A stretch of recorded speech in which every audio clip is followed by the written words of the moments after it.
Hello viewers, welcome back to the channel. In this video I'll show you how to fix Facebook Lite. We are sorry, we had a problem with the page you tried to reach. Error, you can see this is the problem. How to fix it? Okay, let's get started.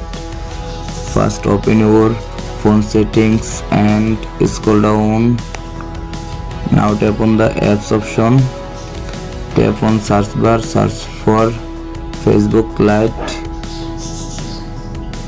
Tap on Facebook Lite, then tap on force stops. Okay, scroll down, then tap on storage, clear cache, tap on clear data, delete. Okay, go back, and now tap on permission option and first to last allow all permission. First calendar allow back, and second call logs allow back, another camera allow, and contacts allow, location, microphone, phone, photos and videos, and notifications, turn on notifications, and back to home screen.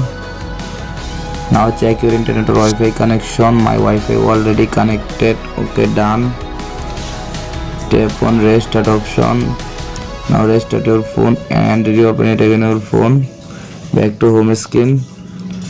Go to Google Play Store or App Store and tap on search bar, search for Facebook Lite, tap on Facebook Lite and check update Facebook Lite to the latest version. My Facebook Lite already updated. Okay, back to home screen and open your Facebook Lite. I hope your problem has been solved successful. Please subscribe my YouTube channel.